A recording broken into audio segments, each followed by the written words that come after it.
ವಿ1 ನ್ಯೂಸ್ಗೆ ಸ್ವಾಗತ ಸುಸ್ವಾಗತ. ನಾನು ನಿಮ್ಮ ಮನೋಜ್ KS 10ನೇ ತರಗತಿ. ಮೊದಲಿಗೆ ಈ ದಿನದ ಹೆಡ್ಲೈನ್ಸ್ ನೋಡೋಣ.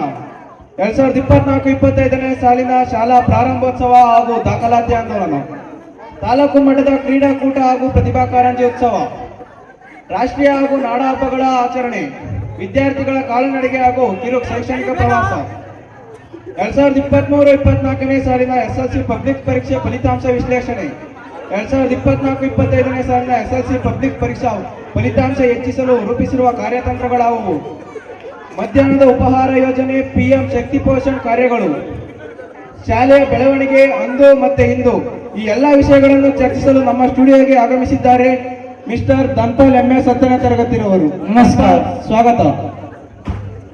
ಹಾಗೆಯೇ ಮತ್ತೋರ್ವ ವಿದ್ಯಾರ್ಥಿನಿ ಪುಷ್ಪಾರವರು ಆಗಮಿಸಿದ್ದಾರೆ. ಪುಷ್ಪಾರವರೇ, ನಿಮಗೂ ಕೂಡ ಸ್ವಾಗತ. ನಮಸ್ಕಾರ.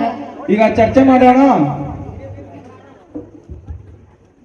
ಮೊದಲಿಗೆ ಧನ್ಪಾಲ್, 2024-25ನೇ ಸಾಲಿನ ಶಾಲಾ ಪ್ರಾರಂಭೋತ್ಸವ ಹಾಗೂ ದಾಖಲಾತಿ ಆಂದೋಲನ ಹೇಗೆ ನಡೀತಿ ನಿಮ್ಮ ಶಾಲೆಯಲ್ಲಿ? ದಿನಾಂಕ 29/5/2024ಕ್ಕೆ ನಮ್ಮ ಶಾಲೆ ಪುನರಾರಂಭ ಆಗುತ್ತೆ. ನಮ್ಮ ಶಾಲಾ ಶಿಕ್ಷಕರು ಒಂದಿನ ಮುಂಚಿತವಾಗಿ ವಾಟ್ಸಪ್ ಗ್ರೂಪ್ಗಳಿಗೆ ಮೆಸೇಜ್ ಕಳಿಸ್ತಾರೆ. ಆ ಮೆಸೇಜ್ ನೋಡಿ ನಾವು ಒಂದಿನ ಮುಂಚಿತವಾಗಿ ತಯಾರಾಗಿ ಶಾಲೆಗೆ ಬಂದು ಶಿಕ್ಷಕರ ಜೊತೆ ಸೇರಿ ಶಾಲಾ ಆವರಣವನ್ನು ಸ್ವಚ್ಛಗೊಳಿಸ್ತೀವಿ.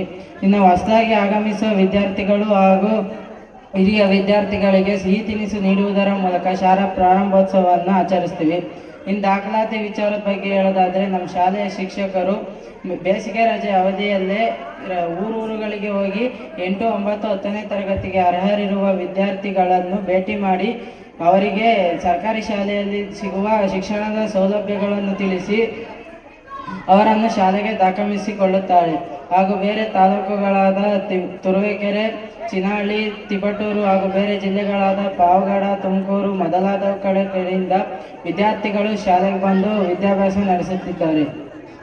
ಓ ಸರಿ, ಹಾಗಾದ್ರೆ ಮುಂದಿನ ಪಾಯಿಂಟ್ಗೆ ಹೋಗೋಣ. ಪುಷ್ಪ, ತಾಲೂಕು ಮಟ್ಟದ ಕ್ರೀಡಾಕೂಟ ಹಾಗೂ ಪ್ರತಿಭಾ ಕಾರಂಜಿ ಉತ್ಸವ ಹೇಗೆ ನಡೀತು ನಿಮ್ಮ ಶಾಲೆಯಲ್ಲಿ?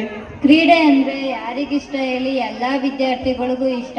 ಆದರೆ ನಮ್ಮ ಶಾಲೆಯಲ್ಲಿ ದೈಹಿಕ ಶಿಕ್ಷಣದ ಶಿಕ್ಷಕರು ಕೊರತೆ ಇರುವುದರಿಂದ ಕೊರತೆ ಐತೆ. ಆದ್ರಿಂದ ನಮ್ಮ ಶಾಲೆಯಲ್ಲಿ ಶಿಕ್ಷಕರು ಯಾವ ಕ್ರೀಡೆ ಆಡಿಸ್ತಲೇ ಏನಿಲ್ಲ. ಎಲ್ಲ ಶಿಕ್ಷಕರು ಒಂದೊಂದು ವಿಭಾಗದ ಕ್ರೀಡೆಗಳನ್ನು ವಿಭಾಗಿಸಿಕೊಂಡು ಮುಖ್ಯ ಶಿಕ್ಷಕರ ಒಪ್ಪಿಗೆಯ ಮೇರೆಗೆ ಖೋ ಖೋ, ಕಬಡ್ಡಿ, ವಾಲಿಬಾಲ್, ಅಥ್ಲೆಟಿಕ್ಸ್ ಮುಂತಾದವುಗಳನ್ನು ಹೇಳ್ಕೊಟ್ಟು ಎಲ್ಲ ಹೋಬಳಿ ಮಟ್ಟ ಮತ್ತೆ ತಾಲೂಕು ಮಟ್ಟ ಮತ್ತು ಜಿಲ್ಲಾ ಮಟ್ಟಕ್ಕೆ ಎಲ್ಲ ವಿದ್ಯಾರ್ಥಿಗಳು ಹೋಗುವಂತೆ ಮಾಡಿದ್ದಾರೆ.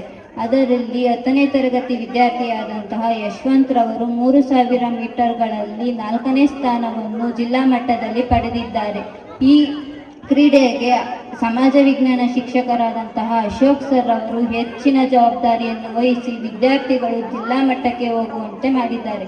ಮತ್ತು ಪ್ರತಿಭಾ ಕಾರಂಜಿಯನ್ನು ನಮ್ಮ ಶಾಲೆಯಲ್ಲಿ ಹೋಬಳಿ ಮಟ್ಟ ಮತ್ತು ತಾಲೂಕು ಮಟ್ಟದಲ್ಲಿ ವಿದ್ಯಾರ್ಥಿಗಳು ಭಾಗವಹಿಸುವಂತೆ ಮಾಡಿದ್ದಾರೆ.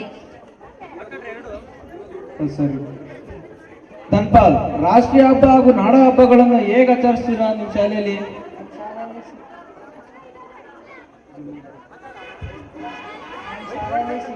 ಸರ್ಕಾರ ಆದೇಶಿಸಿದ ಹಾಗೆ ಎಲ್ಲ ದಿನಾಚರಣೆಗಳನ್ನು ಅದ್ದೂರಿಯಿಂದ ಆಚರಿಸುತ್ತೇವೆ. ಮೊದಲಾದ ದಿನಾಚರಣೆಗಳನ್ನು ಗ್ರಾಮ ಪಂಚಾಯಿತಿ ಅಧ್ಯಕ್ಷರು, ಕಾರ್ಯದರ್ಶಿಗಳು, ಶಾಲಾ ಸಂಸ್ಥಾ ಕಾರ್ಯದರ್ಶಿಗಳು ಹಾಗೂ ಸದಸ್ಯರುಗಳನ್ನು ಕರೆಸಿ ಅದ್ದೂರಿಯಿಂದ ಆಚರಿಸುತ್ತೇವೆ.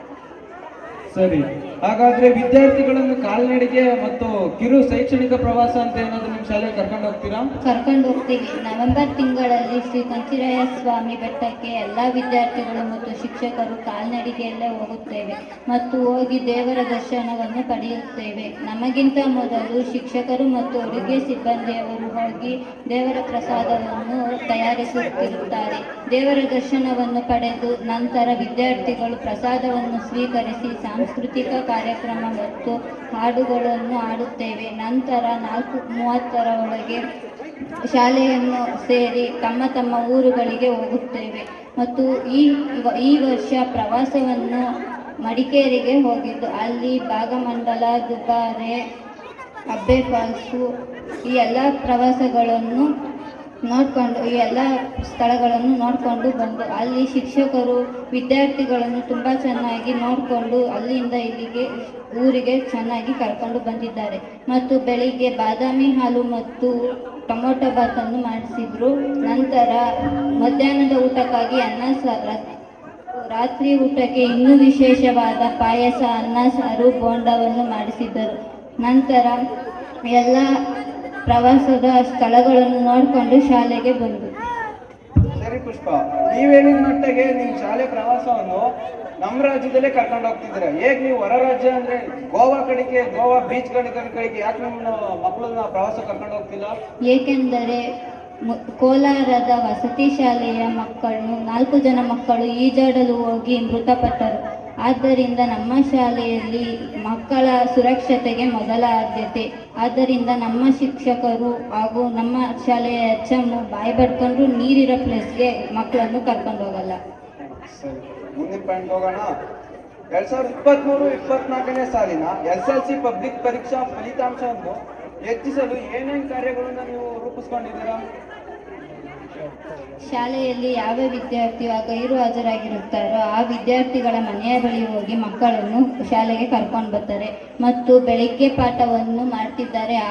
ಆ ವಿಶೇಷ ತರಗತಿಯಲ್ಲಿ ಪಾಠವನ್ನು ಮಾಡದೆ ಪರೀಕ್ಷೆಗೆ ಪೂರಕವಾಗುವ ಅಭ್ಯಾಸಗಳನ್ನು ತಯಾರಿ ಮಾಡುತ್ತಾರೆ ಮತ್ತು ಸಂಜೆ ಪಾಠವನ್ನು ಮಾಡ್ತಾರೆ. ಅಲ್ಲಿ 5 ಗಂಟೆಯಿಂದ 5:30ವರೆಗೆ ಗುಂಪು ಅಭ್ಯಾಸವನ್ನು ಮಾಡುತ್ತಾರೆ. ಶಿಕ್ಷಕರು ದತ್ತು ಮಕ್ಕಳ ಯೋಜನೆ ಪ್ರಕಾರ ಒಂದೊಂದು ಅವಧಿ ಒಂದೊಂದು ಗುಂಪುಗಳಲ್ಲಿ ಅಭ್ಯಾಸ ಮಾಡಿಸುತ್ತಾರೆ ಮತ್ತು 2 ತಿಂಗಳಿಗೊಮ್ಮೆ ನಮ್ಮ ಶಾಲೆಯಲ್ಲಿ ಪೋಷಕರ ಸಭೆಯನ್ನು ಕರೆಯುತ್ತಾರೆ. ಆ ಪೋಷಕರ ಸಭೆಯಲ್ಲಿ ಎಲ್ಲ ಪೋಷಕರು ಎಲ್ಲ ವಿಷಯದ ಶಿಕ್ಷಕರ ಬಳಿ ಹೋಗಿ ಮಾಹಿತಿಯನ್ನು ಆ ವಿದ್ಯಾರ್ಥಿ ಹೆಂಗೆ ಓದ್ತಿದ್ದಾರೆ ಅಂತ ತಿಳ್ಕೊಂಡು ಎಲ್ಲ ವಿಷಯದ ಶಿಕ್ಷಕರ ಬಳಿ ಹೋಗಿ ತಿಳ್ಕೊತಾರೆ. ಸರಿ, ಹಾಗಾದ್ರೆ 2023-24ನೇ ಸಾಲಿನ SLC ಪಬ್ಲಿಕ್ ಪರೀಕ್ಷೆ ಫಲಿತಾಂಶ ವಿಶ್ಲೇಷಣೆ ಮಾಡ್ತೀರಾ ನೀವು ಸ್ವಲ್ಪ ಇವಾಗ? ಕನ್ನಡ ವಿಷಯದಲ್ಲಿ 92% ಮತ್ತು ಗರಿಷ್ಠ ಅಂಕ 115. ಇಂಗ್ಲಿಷ್ ವಿಷಯದಲ್ಲಿ 88% ಮತ್ತು ಗರಿಷ್ಠ ಅಂಕ 84. ಹಿಂದಿ ವಿಷಯದಲ್ಲಿ 88% ಮತ್ತು ಗರಿಷ್ಠ ಅಂಕ 83. ಗಣಿತ ವಿಷಯದಲ್ಲಿ 96% ಮತ್ತು ಗರಿಷ್ಠ ಅಂಕ 84. ವಿಜ್ಞಾನ ವಿಷಯದಲ್ಲಿ 88% ಮತ್ತು ಗರಿಷ್ಠ ಅಂಕ 66. ಸಮಾಜ ವಿಜ್ಞಾನ ವಿಷಯದಲ್ಲಿ 92% ಮತ್ತು ಗರಿಷ್ಠ ಅಂಕ 90. ಸರಿ, ಹಾಗಾದ್ರೆ ನೀವು ಮಕ್ಕಳಿಗೆ ಮಧ್ಯಾಹ್ನದ ಉಪಹಾರ ಯೋಜನೆ ಹಾಗೂ PM ಶಕ್ತಿ ಪೋಷಣ್ ಕಾರ್ಯಕ್ರಮಗಳನ್ನು ಹೇಗೆ ಇದು ಮಾಡ್ತಿದ್ದೀರಾ? ಅವರಿಗೆ ಡಿಸ್ಟ್ರಿಬ್ಯೂಟ್ ಮಾಡ್ತಿದ್ದೀರಾ? ನಮ್ಮ ಶಾಲೆಯಲ್ಲಿ 8ನೇ ತರಗತಿ ವಿದ್ಯಾರ್ಥಿಗಳಿಗೆ ಗೋಧಿ ಮುದ್ದೆ ಕೊಡ್ತಾರೆ.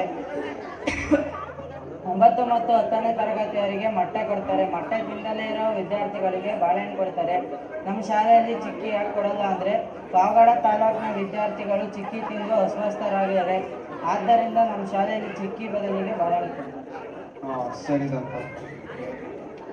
ಮತ್ತು ನಿಮ್ಮ ಶಾಲೆಯ ಬೆಳವಣಿಗೆ ಅಂದು ಹೇಗಿತ್ತು ಮತ್ತು ಇಂದು ಹೇಗಿದೆ ಅನ್ನೋದೊಂದು ಸ್ವಲ್ಪ ಹೇಳ್ತೀರಾ? ಅಂದು ವಿದ್ಯಾರ್ಥಿಗಳ ದಾಖಲಾತಿ ಕಡಿಮೆ ಇತ್ತು, ಆದರೆ ಇಂದು ವಿದ್ಯಾರ್ಥಿಗಳು 100ಕ್ಕೂ ಹೆಚ್ಚು ಇದ್ದಾರೆ. ಡಿಸ್ಟಿಂಕ್ಷನ್ ಬರ್ತಿರ್ಲಿಲ್ಲ, ಇವಾಗ ಡಿಸ್ಟಿಂಕ್ಷನ್ ಬರ್ತಾರೆ ಮತ್ತು ಶಾಲೆಯ ಫಲಿತಾಂಶ 90% ಐತೆ. ಎಲ್ಲ ವಿದ್ಯಾರ್ಥಿಗಳ ಆರೋಗ್ಯದ ಬಗ್ಗೆ ನಿಗಾ ವಹಿಸುತ್ತಾರೆ. ವಿದ್ಯಾರ್ಥಿಗಳು ಶಿಸ್ತನ್ನು ಕಡ್ಡಾಯವಾಗಿ ಮಾಡಿಸುತ್ತಾರೆ ಮತ್ತು ಪ್ರವಾಸವನ್ನು ಕರ್ಕೊಂಡು ಹೋಗ್ತಾರೆ. ಎಲ್ಲ ಕಾರ್ಯಕ್ರಮಗಳಲ್ಲೂ ಶಾಲೆಯಲ್ಲಿ ಮಾಡ್ತಾರೆ. ಸರಿ. ಅಲ್ಲ, ನಿಮ್ಮ ಶಾಲೆಯಲ್ಲಿ ಎಲ್ಲಾ ಶಾಲೆಯಲ್ಲಿ ಕೊಟ್ಟಂಗೆ ಚಿಕ್ಕಿ ಅಂದ್ರೆ ಕಡಲೆ ಮಿಠಾಯಿ ಏನು ಕೊಡಲ್ಲ? ಪಾವಗಡ ತಾಲೂಕಿನಲ್ಲಿ ಚಿಕ್ಕಿ ತಿಂದು ವಿದ್ಯಾರ್ಥಿಗಳು ಅಸ್ವಸ್ಥರಾಗಿದ್ದಾರೆ. ಆದ್ರಿಂದ ನಮ್ಮ ಶಾಲೆಯಲ್ಲಿ ಚಿಕ್ಕಿ ಕೊಡಲ್ಲ, ಅದ್ರ ಬಗ್ಗೆ ಬಾಳೆಹಣ್ಣು ಕೊಡ್ತಾರೆ. ಸರಿ, ನೀವು ಇಷ್ಟೆಲ್ಲ ಮಾಹಿತಿ ನೀಡಿದ್ದೀರಿ. ಗ್ರೌಂಡ್ ರಿಪೋರ್ಟ್ ನೀಡಲು ನಮ್ಮ ಸಿಬ್ಬಂದಿಯೊಬ್ಬರು ನಿಮ್ಮ ಶಾಲೆ ಬಳಿ ಇದ್ದಾರೆ. ಯಶವಂತ್, ಕೇಳಿಸ್ತಿದ್ಯಾ ನಮ್ಮ ಧ್ವನಿ?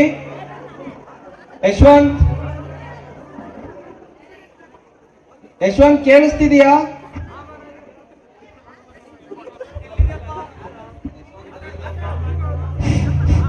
ಮನೋಜ್ ಕೇಳಿಸ್ತಿದೆ. ಯಶವಂತ್, ಬೇರೆ ತಾಲೂಕಿನ ಇವ್ರು ಹೇಳ್ದಂಗೆ ಅಲ್ಲಿ ಬೇರೆ ತಾಲೂಕಿನ ಪೋಷಕರು ಯಾರು ಬಂದಿದ್ದಾರಾ? ಬಂದಿದ್ದಾರೆ. ಅವ್ರನ್ನೊಂದು ಸ್ವಲ್ಪ ವಿಚಾರಿಸ್ತೀರಾ? ಶಾಲೆ ಬಗ್ಗೆ ಅವ್ರ ಹತ್ರ ಕೇಳ್ತೀರಾ? ಇಲ್ಲಿ ಬೇರೆ ತಾಲೂಕಿಂದ ಪೇರೆಂಟ್ಸ್ ಬಂದಿದ್ದೀರಾ? ಪ್ಲೀಸ್ ನಿಮ್ ಕೈ ಎತ್ತಿರಿ. ಬೇರೆ ತಾಲೂಕಿಂದ ಪೇರೆಂಟ್ಸ್ ಬಂದಿರೋ ಏನೋ ಒಂದು ಸಮಸ್ಯೆಗಾಗಿ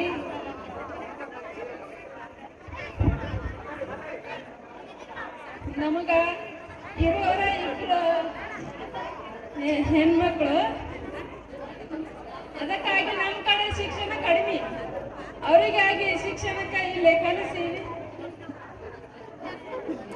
ಅವರಿಗೆ ಒಟ್ಟು ಏನಾರೋ ಒಂದು ಸಾಧನೆ ಮಾಡಿಸ್ರಿ ಅಂತೇಳಿ ನಾವು ಗುರುಗಳನ್ನ ಕೇಳ್ಕೊಂತಿದ್ದೇವೆ.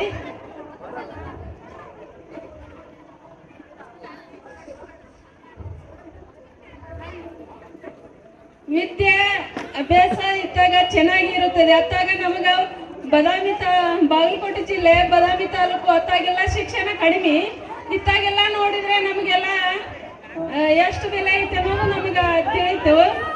ಇವಾಗ ನಾವು ಇಬ್ರು ಹೆಣ್ಮಕ್ಳನ್ನ ಇಲ್ಲೇ ಕಲಿಸಿ ಒಟ್ಟು ಇಲ್ಲೇ ಒಂದು ಏನಾರ ಒಂದು ಜಾಬ್ ಕೊಡಿಸ್ಕೊಂಡೆ ನಾವು ನಮ್ಮ ಕಡೆ ಕರ್ಕೊಂಡು ಹೋಗಬೇಕಂತೇಳಿ ನಾವು ನಿರ್ಧಾರ ಮಾಡಿದ್ದೇವೆ. ಅಲ್ಲಿಂದ ಇಲ್ಲಿ ತನಕ ಬಂದಿದ್ದೇವೆ. ನಾವು ನಮ್ಮ ಮಕ್ಕಳಿಗಾಗಿ ಬಂದಿದ್ದೇವೆ. ನಾವು ಒಂದು ನಮ್ಮ ಮಕ್ಕಳಿಗೆ ಸ್ವಲ್ಪ ನೀವೇ ಗುರುಗಳಾದಂತ ಇಲ್ಲೆಲ್ಲ ನಮಗಿಲ್ಲ ಯಾರು ಪರಿಚಯ ಇಲ್ಲ. ಯಶವಂತ್ ಸರ್ ಅವ್ರಲಿಂದಾನೇ ನಮ್ಮ ಮಕ್ಕಳನ್ನ ಕಲಿಸಿ ನಾವು ಏನಾರ ಒಂದು ಸಾಧನೆ ಮಾಡ್ಬೇಕಂತೇಳಿ ಇಲ್ಲಿ ಕರ್ಕೊಂಡ್ಬಂದು ಹಚ್ಚಿದ್ದೇವೆ. ಇಷ್ಟು ಹೇಳಿ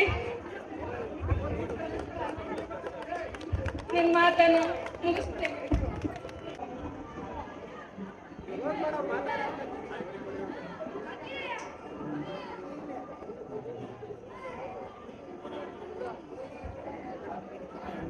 ಇಂಪ್ರೂವ್ ಆಗಿದ್ದಾರೆ ಅಷ್ಟೇ, ಖುಷಿ ಇನ್ನೇನಿಲ್ಲ. Thank you.